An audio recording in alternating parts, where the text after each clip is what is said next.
In 60 AD, the Roman Empire had conquered most of Europe, except for Britannia, which remained defiant. On the island of Mona, the Roman army arrived to eliminate 300 Druids, executing them relentlessly. Despite facing death, the Druids continued to believe in the legend of a warrior goddess who would one day rescue them from the Romans, praying fervently in their final moments. Back in Rome, Commander Paulinus relayed the details of this massacre to King Nero, discussing the Druids' belief in a warrior goddess. Nero, concerned about the possibility of a Druidic savior, issued an order prohibiting women from holding positions of authority. Meanwhile, in Britannia, the Iceni tribe lived peacefully under King Prasutagus and his queen, the proud parents of 2 daughters. One day, the warrior Kiran informed Prasutagus about Rome's new procurator, Catus, who was not fond of Britannia. While the men discussed this, the queen took her daughters to language lessons and a beauty session, followed by a visit to the market. There, the girls were shocked to see men crucified, initially thought by the queen to be criminals, but her maid clarified they were Christians executed for their faith. Undeterred, the queen continued to the market with her daughters. There, they encountered Trinovant warriors drinking. Spotting the queen, Cardamanda knelt, addressing her as Boudica, echoing the name of the warrior goddess. This action prompted the other warriors to kneel, with a Staliner, overhearing the maid explain the legend to the girls, objected in Rome's name and attempted to seize the queen. Cardamanda swiftly intervened, injuring the man and then beheading him, leading everyone to flee before Roman guards arrived. After some time, Prasutagus cheers that he had to negotiate with the centurions to clear his wife's name. For about a year, the queen is banned from visiting the market and has to send servants for her needs. Curious, the queen asks why the Trinovant warriors thought of her as a goddess, and Prasutagus suggests it might be due to her ancestral heritage. In the afternoon, the queen and her daughters play with training swords, though it's obvious they lack real training. Prasutagus joins in, and they notice Kiran, who's been gloomy since losing his family in the war. As the queen playfully fences with her husband, Prasutagus muses that her ancestral traits are more pronounced than he realized. Acknowledging her heritage, Prasutagus decides to give her a cherished gift, the Boudica sword, an ancient weapon crafted with lost magic and safeguarded by the Druids for generations, its hue shifting in the light of the fire. The following day, the Roman Procurator Catus visits the Iceni, forcing Prasutagus to show submission. During a dinner, the locals feign honor at Cadmus' visit, despite feeling uneasy about his condescending remarks and his interest in their fort, hinting at his desire to claim it. Prasutagus then instructs his men to behave impeccably, as Cadmus could use any minor error as a pretext to destroy their village. He asks Kiran to gather various outlaws and troublemakers to present to Catus, hoping to convey the perils of the land and dissuade him from settling there. Though Kiran complies, he dislikes the plan. Later, Prasutagus and his men leave to capture the bandits for Cadmus. When they return after several days, Kiran brings devastating news to the queen. Prasutagus has fallen in a surprise attack during the skirmish.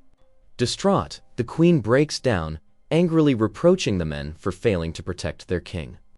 The following day, with no male successors, the Iceni tribe proclaims her their new queen leader and presents her with the royal torque, a symbol of her status. Kiran seems displeased with this development. However, the ceremony is abruptly halted by Catus and his soldiers. Catus declares that the Roman Empire does not recognize female leaders and views the tribute they had sent as a bribe. As punishment, he announces the seizure of her lands and severe consequences for her and her daughters. He also discloses that Kiran betrayed Prasutagus' location, leading to his ambush. The soldiers then forcefully separate the queen from her daughters, discarding her torque, and strip her before tying her to a tree, where she is brutally whipped. The tribe is forced to watch helplessly, with any dissent was restrained by the soldiers. Following the beating, they branded her face with the initials of Nero, a practice typically reserved for slaves. That evening, Cardamanda and the Trinovant warriors stealthily infiltrate the Roman camp, silently eliminating several guards. They locate and rescue the queen, evading detection by crossing a river and reaching the Trinovant tribe, where they tend to her injuries. As she recuperates amidst feverish delirium, fixated on her daughters, Cardamanda informs her that she now must consider the Trinovant tribe her family. However, to her relief, her daughters soon arrive at the tent, reuniting with her. Cardamanda also provides her with a set of teeth taken from a centurion, emphasizing the necessity of a warrior's bite. Days later, as her health improves, the queen steps out to find her daughters being trained in combat by the warriors. She requests a pause to spend time together, learning that Cardamanda too had lost children to Roman brutality. The girls reveal that the Trinovant tribe sees the mark from Catus as a symbol of her leadership, urging her to unite the tribes against Rome. They stress that she has no choice but to embrace this destiny. Subsequently, the queen attempts to train with a training dummy, but her techniques are unrefined. Fortunately, one of the warriors assists her, teaching her the correct way to strike. Their training is interrupted when Cardamanda arrives with the Boudica sword, having taken it back after killing a soldier to whom Catus had given it. The queen is deeply moved by this act, but her instructor remarks that bronze is not an ideal material for a sword. This moment is followed by the arrival of Wolfgar and his tribe, who come to see the queen. Wolfgar, unimpressed by her inexperience and lack of proper armor, suggests he should lead instead. He mocks her sword and breaks it in half, tossing it into the river. The queen dives into the water to retrieve it, alarming the warriors due to the river's dangerous currents. Miraculously, she emerges with the sword, now mysteriously repaired, earning the awe of everyone. Wolfgar then declares his and his men's support for her. In the evening, the warriors return the royal torque to the queen and conduct a ceremony, formally recognizing Boudica as the leader of the United Tribes. In her moving speech, she speaks of reclaiming their freedom and proposes ambushing Catus' convoy in 2 days. Wolfgar expresses doubt, citing the strength of Catus' army and the risk of defeat. However, Boudica's display of making her sword levitate and return to her hand is seen as a powerful omen. When Boudica prepares to confront the enemy alone in the forest, Wolfgar and his warriors join her, deciding to support her cause. They rally behind her, chanting her name, ready to fight alongside her. In 2 days, Kiran, now a member of the Roman army, leads a convoy through the forest. They encounter Boudica standing alone on the road. She requests a meeting with Catus. Initially, Kiran disregards her, but she insists, threatening violence, prompting him to fetch his commander. When Catus arrives, he fails to recognize Boudica. Seizing the opportunity, she asserts her status as queen, summons her sword, and swiftly kills Catus. This action triggers an ambush by the tribe's warriors, who quickly encircle the Romans. A fierce battle ensues, with the Romans attempting to defend themselves or escape. However, Boudica's forces are relentless, eliminating every Roman they encounter. Boudica herself, despite occasional stumbles or losing her weapon, continues fighting fiercely until no Romans remain, their heads displayed on spikes. After the battle, the tribe loots the bodies, collecting gold and valuables. Kiran is captured while attempting to flee and brought before Boudica. Enraged by his betrayal, she repeatedly stamps him. Wolfgar intervenes, calming her down, and she decides they should head for Camulodunum. Wolfgar agrees but suggests they seek the Druid Council's blessing first. That evening, the Druids grant their blessing, symbolized by Boudica and Wolfgar, drinking from Carter's skull, following tradition. Later, Wolfgar attempts to woo Boudica, despite already having 2 wives, but she rejects him, remaining loyal to her late husband, King Prasutagus. Left alone, Boudica is approached by another Druid, who discusses life's meaning with her. The Druid reveals that her daughters have died. Her reality, Boudica struggles to accept. Boudica reflects on her family's past, as the Druid tells her that her daughter's spirits will forever be with her. The Druid also reveals that Boudica's own life will soon end, but not before she leads her army once more. Distressed by these truths, Boudica exits the shack to confirm with Wolfgar if he can see her daughters. He acknowledges they are figments of her imagination, leading Boudica to collapse from emotional strain. When she regains consciousness in a bed, Boudica is accompanied by the apparitions of her daughters. Understanding they are not real, she still cherishes their presence and vows they will be together again soon. A few days later, Boudica and her forces reach Camulodunum, a town turned into a retirement community for elderly Roman soldiers after the locals were slaughtered.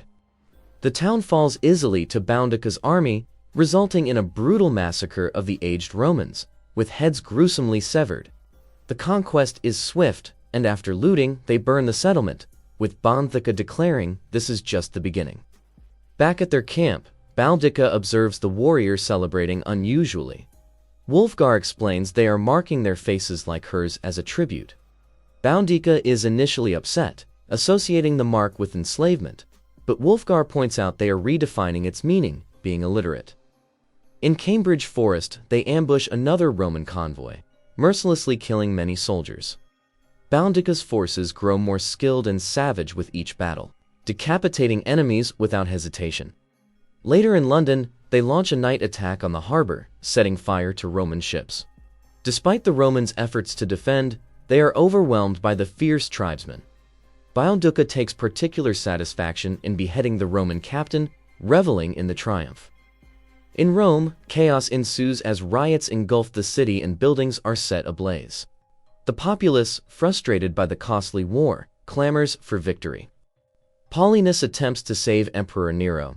Nero, feeling abandoned by Rome and considering himself a musician rather than a warrior, chooses to end his own life. Paulinus, deeply affected by Nero's death, vows to achieve the victory Rome demands, informing his troops of their imminent departure. Word of Nero's death and Paulinus' voyage soon reaches Britannia, causing concern among the tribes.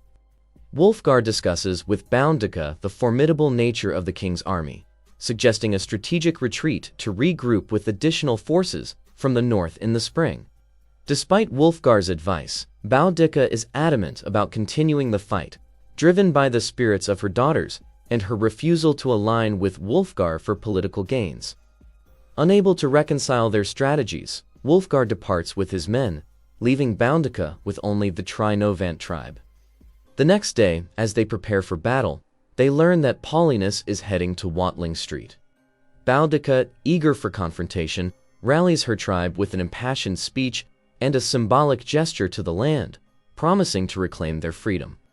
However, as they rush towards the road, the Roman soldiers unexpectedly allow them to pass, revealing Paulinus' strategic setup for an ambush. The Romans, equipped with archers, launched a devastating attack. In desperation, Boudica attempts to use her carriage for cover, but it proves futile as her warriors fall rapidly. Facing the grim reality, her daughters inform her that her time has come. Boudica, refusing to surrender, prepares to fight valiantly. Suddenly, screams from the forest signal Wolfgar's return with reinforcements, catching the Romans off guard. Despite their surprise attack and using the Romans' crossbows against them, the Romans' superior numbers eventually overpower them, leading to Wolfgar and Cardamanda's demise in the battle. Witnessing these losses, Boudica is engulfed by rage and proceeds to eliminate as many Romans as possible. However, her daughter's spirits intervene, reminding her that the time has come to join her family in the afterlife. In the midst of this emotional moment, Boudica is struck by an arrow. Seizing this opportunity, the Romans encircle her and fatally wound her with multiple stabs. As Boudica succumbs to her injuries, her thoughts linger on her family. In her final moments, she envisions her spirit reuniting with her loved ones in the afterlife. Fast forward to modern times, a statue commemorating Boudica and her daughters stands in London, serving as a lasting tribute to their legacy. And with that, friends, this story comes to an end. Tell us in the comments how you like the explanation. And don't forget to like the video and subscribe to the channel.